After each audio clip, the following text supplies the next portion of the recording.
Irashaimase. Hello and welcome to Fataris' Kitchen. I'm your host, Chef Fataris.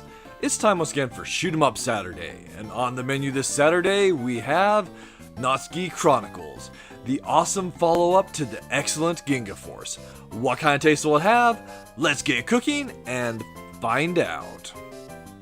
From developer Cute Corporation and publisher Rising Star Games, Natsuki Chronicles were released for the Xbox One in December of 2019, after several delays.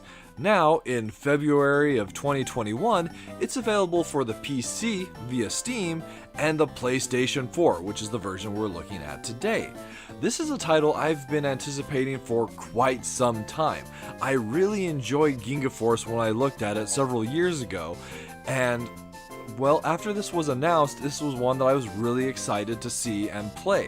One unfortunate fact, though, is it was developed initially for the Xbox One, which is a console I do not have, and hence why we're looking at the PlayStation 4 version and not the original release on the Xbox One. Still, that aside, this is a title I heartily recommend, especially if you enjoy Ginga Force. First off, it's a direct sequel / follow-up to Ginga Force because the story mode has a story that runs parallel and even intersects at a certain point with the story from Ginga Force, and that's something that you don't really see a lot of in shoot 'em ups. Is really their stories are kind of throwaway. It's all about just getting in a spaceship or whatever vehicle you have and just blowing stuff up. But this one, like, it does have a little bit of an interesting story, although without both Ginga Force and Natsuki Chronicles and maybe even something else, it's not like everything really ties together perfectly. Anyway, that aside, this is a title that I recommend, especially given the price point that it's available for on the PSN and Steam. It's really got enough content to justify the price several times over, and that's my personal opinion anyway.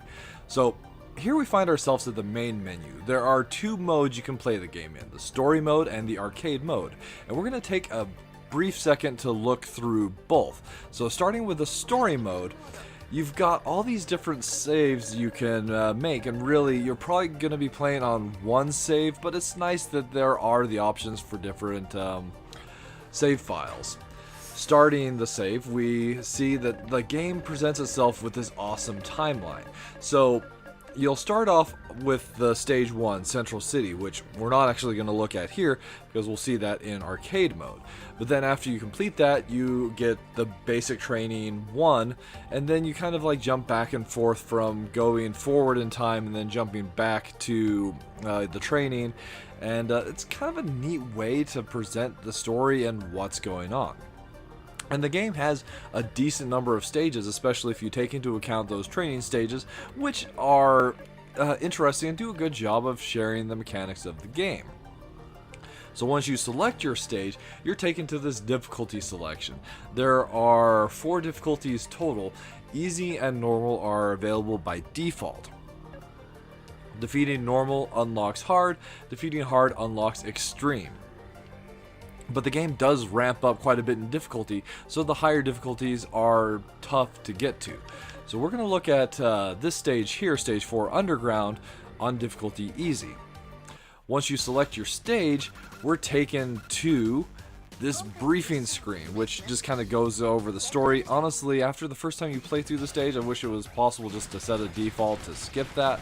But it doesn't waste much time to get past that. And then we get to one of the real, or rather what I consider to be the main meat of the story mode, the equipment screen. So similar to its predecessor Ginga Force, you can equip your fighter with all sorts of various weapons. There's 2 types of weapons, primary and secondary, and then there's also a special weapon, which although it says weapon, it's more like option, shield. We'll get to that in just a sec though. So you've got all these choices for the primary weapons that you unlock through various methods. By increasing your player level, by finishing a stage on a certain difficulty, or just completing the stage study, which is something I'll discuss here in just a moment. You unlock all these various weapons. So you start off at the very beginning with just the front Vulcan, and level 1 you'll unlock the additional levels for it and all these additional weapons, and it's really fun to have this kind of option available for a more standard horizontal scrolling shoot 'em up. But there is a caveat. You don't have the weapon available until you've paid the credits to develop or deploy it. And those credits are earned through playing through the stages.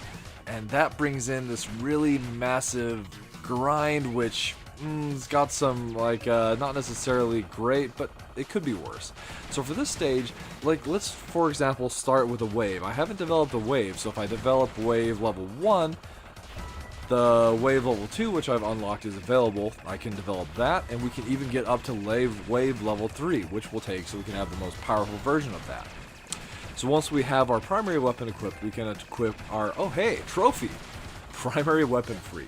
We can equip our secondary weapon, and here I feel like there are even more options for your secondary weapon, which for the most part acts as a rear firing weapon, but there are some that are forward firing, like the front Valiant laser here, which, it's not necessarily the most effective, but I love it because it reminds me so much of the wind laser from Axelay, which one of my favorite shoot 'em ups of all time.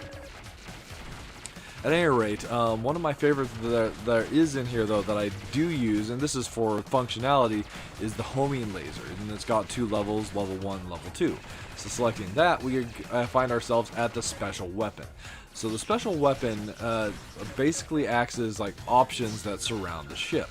So depending on which option you pick, you'll have various abilities to cover the front of your ship, or cover both sides, cover the tops, or there's the rotating, which this one's the one I feel the most effective. So that you use this as a special weapon, and it will defend your ship. Unfortunately, I don't have enough credits to purchase the rotating cover option 2, which provides even more defensive coverage. And there's also attack options for your special weapon as well, where these options will go flying at the enemies. Really here, the one you probably want the most is the search option, but once again, we don't have the credits for it, so we're just going to take the rotating cover option. You also have body color. I've got 4 colors available. So you start with the default red, the RDF, which stands for Rapid Deployment Force, which is what the character we play as, Natsuki, is part of. So we'll go with that one for this mission. And then the EX shields I'll get to in a little bit. Another really neat feature is you've got this whole settings. So you've got this toggle, or this hold, for your speed, and that's something that's really interesting, is you can set up 2 speeds that you can toggle or switch between, kind of like in a focus. So if it's a hold, it's basically like it's a focus fire or focus movement. Toggle, you just change back and forth. So you've got speed A and speed B, and you can set with how fast or slow you want those speeds to be. It's something really neat. There's also some other elements of setting enemy spawn markers and bullet trajectories, so you can kind of avoid bullets, as you can kind of see it here in the little bit of the preview window. Anyway, once you have all of that set up, you can start the stage. Now here's one issue that I do have with the game. The loading times are a little on the longer side, especially in the arcade mode. It does also kind of depend on the stage. So here is Natsuki Chronicles. It's a standard horizontal scrolling shoot 'em up in most ways. So the reason I chose the wave for this particular stage is it's very effective in a stage where you have all these walls and obstacles. Being able to shoot through those walls makes taking care of these enemies actually very easy. And my first playthroughs, I did not have that trick. It was actually playing the stage in arcade that's like, wait a second, I can use the wave to make this stage so much easier. So there's just there's some neat features with the weapons and the various modes you can play through this game that you can discover in this title. So you have a primary weapon and a secondary weapon. There's a really interesting feature there. So in the bottom left, you see we have our, well, actually there's quite a bit in the bottom left. So let's start talking about the weapons. So you've got the primary, and when I press the button, you see that that meter fills up. When I like press the secondary, that meter fills up. However, if I press both, the meters kind of drop down, and you kind of end up with a half-powered version of both. So look at it this way: if you press down the button for just your primary weapon, then you have full power primary. If you press it down for just the secondary weapon, then you have full power secondary. However, if you press down both buttons at the same time, then you basically have a half power primary and a half power secondary. But depending on your setup, that might actually be more effective, as it provides for a lot greater coverage. Or in the case of having a homing weapon and a forward firing weapon, I feel like it works really well. Then in that bottom right, we also have our special weapon. So when we activate our special weapon, so in this case you see the options circling the ship, when we activate it, they begin to glow and they'll block enemy shots. The further down our special weapon energy gets, though, that meter, rather our options, will change colors from green to yellow to ultimately red. Oops, I got myself trapped in there. Ultimately indicating that you're almost out of special weapon power. So the game itself doesn't rely on a life system, it relies on a shield system. So you start off, when you begin a stage, with 3 shields. And those shields are rechargeable. Once they've been damaged, as long as you stay alive long enough, your primary shields will recharge. However, like once you've completed, or even if you've gone through a stage and made it some way through the stage and die, you achieve experience in what's called the stage study. And as you level up in the stage study, you get additional what's referred to as EX shields, which are basically extra hits you can take in that stage. It's a really neat system and this is specifically for the story mode, basically making the game easier the more you've played a stage. But you do have the ability, this is a bad place to be with this boss, you do have the ability to turn off those features. So I've taken actually quite a bit of damage here, so if I take another, you can see that my shield is in warning status. If I were to take another hit, I will get a game over. Fortunately, that didn't happen. So as we complete the stage, there's of course, the entire time throughout the course of the stage, you might have noticed there was story going on. So dialogue and between the main character and the enemies that we're fighting, also back to base and the Navi on the ship. Just a lot going on there. So for the most part, I covered most of what was going on there, but there's some that I wasn't even able to. So here we see we were able to increase our stage study level, so we have more EX shields. We also got experience for our player level, and here's the important part: when you complete a stage, you get funds for research and development, which allows you to unlock more weapons. So we'll jump to another stage to show off the railway, because this is one that's kind of neat. So we're defending a railway train here. Once again, you've got your briefing. We'll skip past that and equip a little bit different of a setup. So you've got some that are pretty fun, like the grenade. It's a powerful shot, but at least at level 1, it's not easy to hit with, so you'd want a really good secondary weapon. Let's take the multi-way just for something a little bit different. For our secondary, I am going to take the Valiant Laser, because I just think it's awesome. We'll stick with the rotating cover options and change our color to sky blue. Once all that's set, we'll dive into the game itself. So one thing I did not talk about in the last stage that you may have noticed: as the enemy forces come in, there are indicators on the stage where they come in, and those indicators move between the first 4 letters of the Greek alphabet: Alpha, Beta, Gamma, and Delta. So that's the game's combo system. So the enemies are all part of formations, And if you destroy the formations, you'll see that you'll get, well, I guess most of the enemies are, but not all of them. If you destroy an enemy formation, you'll get a bonus for completing that formation. It's just a really neat way to kind of like emphasize destroying all the enemies and just aiming for the highest score possible.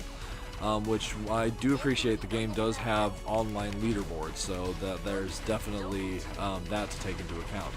So this game's just or rather this stage is just a neat little stage where we're moving along a railway, although not super detailed, all things considered.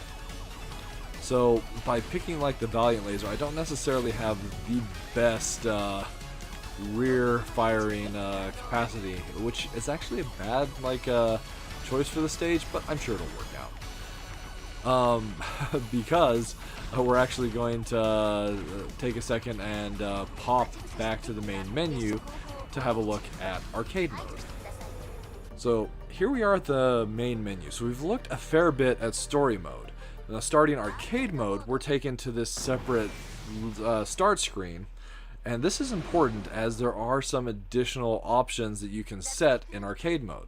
So arcade mode basically strips out the story from Natsuki Chronicles and just presents the game in a straight up arcade style presentation. So configuration here is very important, as you would have to go through, set your default difficulty, the credits, which when you initially start the game you only have a single credit, as well as toggling the speed. I want my main speed to be just a little faster and my secondary speed, yeah, that'll work. Once that's set, we start the game. So there are some primary differences between the story mode and the arcade mode, and the main difference is that there is no upgrading customization setup. Instead, we have a default configuration that we start with, and then the weapons that we could equip are now presented as power-ups. That's both good and bad, and I'll discuss that here in just a second as they come up. So why is it bad? We don't really get a choice of what weapons are presented to us. Why is it good? Well, every single time we pick up a weapon, not only does it upgrade the weapon we have or give us that particular weapon, but it also counts as an EX shield. So you might notice in the bottom left there that the next to our shield indicator are several colored markers in the place where those EX shields were from the previous stage. So those color markers indicate the power-ups we picked up. Those power-ups will be used as shields if we take hits, kind of going through an order of progression. So that order of progression is, I believe, if I'm not mistaken, you lose rear first, then primary, then finally it prioritizes losing the shields or the special weapons last, because you definitely want your defense. And this is what the base or the horizontal, I guess it's called the front, shield looks like. So if you pick up additional power-ups, regardless of if it's the same type or not, it will power up the level of your currently equipped weapon. And that being the case, there are fewer weapons available in the arcade mode, as not all weapons go as high level wise as you would want for, well, that you would need to have them go to have them in this kind of mode. The first stage is actually relatively basic, but you do have a beautiful cityscape that we're flying over. Once we've completed the first stage, you can see from all our power-ups we've actually built up a fair number of shields, and that's really important, as if you're careful with your item management and the way that you're picking up power-ups, at least on easy, it's not that hard to 1cc the story mode, or rather the arcade mode of Natsuki Chronicles. The normal modes are a fair bit more difficult, and that's something that I neglected to mention while I was in story mode. Is in story mode, I recommend playing through the game on easy first, for all the stages, so you can unlock a better weaponry to challenge the later stages, or to challenge the higher difficulties with, as having a stronger firepower will definitely make things easier for both your survivability and how quickly you can defeat the stage as is. And of course, as you finish up, one thing I haven't talked about, you just get that result screen, which includes like the number of enemies you've destroyed, the percentage of the formations that you've taken out, how many hits you've taken. All of that factors into your score. And in the case of the arcade mode, it's just a straight up score. In the case of story, it does impact potentially how much experience you gain and along those lines. So here, we could choose to pick up the wave first and then the laser, and we have level 3 laser. For our rear weapon, we've got, I believe, is this level 2 or level 3 bomb? Somewhere right around there. But that's just a neat little upgrade system that's present in the game itself. We've also upgraded our shield, so we have both coverage on the front and the back should we choose to employ that. And that is basically Natsuki Chronicles served up for your enjoyment. Having the two modes, which are both really worth playing in my opinion. Story mode for the grinding and the experience of the customization system, and the arcade for just the straight up solid shoot 'em up experience, like, makes for just a wonderful package, and one that I'm really happy I finally get the opportunity to play. So this one is a solid recommend from the chef. It has an excellent taste, and in my opinion, it was well worth the wait. As far as like the what adds to that flavor though, so from the minus flavor perspective, I've noticed it less as I've played the game more, but initially the loading time just seemed a bit excessive for me, and that was something that I did take note of. There's also, as far as a potential negative, there's the grind in the story mode. Between if you're aiming to get all the weapons, it's going to take quite a while to A, unlock all the weapons, and then B, earn enough credits to actually deploy them all. And in arcade mode, the lack of customization is a little disappointing. It'd be great if you could set up some sort of default power-up setup, or even configure which power-ups you would ultimately get in the course of a playthrough. Potentially that might make things too easy or too difficult, but still, it would have been fun if that was something that was available. But as far as the plus flavors are concerned, so although I said it's quite a grind, I love all the unlocks that are available in the story mode, and just getting to try different configurations, even if I settle on, yeah, this is the kind of style I like to play with, this is what I really enjoy. It's still great when you have those options. Then just the presence of the arcade mode, just stripping out the story and presenting it to you in just this straightforward fashion is wonderful. So it's great to be able to just play through a game that's a solid shoot 'em up without the story, and indeed it takes away the voice clips and everything also. Not a bad thing in my mind. And then I also really appreciate that this game has a story that runs parallel to the previous entry in the series, I guess you could call it, as far as Ginga Force. Oh, and there's one minor thing I kind of forgot to mention too. As you change your equipment, the way your ship looks also changes. So depending on what's equipped, the gun modules will be in different locations and have a different appearance to them on the ship itself. Just a nice little touch that I visually that I really enjoy in any shoot 'em up, really. So once again, there you have it. Natsuki Chronicles served up for your enjoyment. This one is definitely a super solid experience that I just can't recommend enough. So, that'll just about wrap it up for this week's episode of Shoot 'em Up Saturday. As always, I want to thank you so much for joining me this week, and I look forward to seeing you again next week.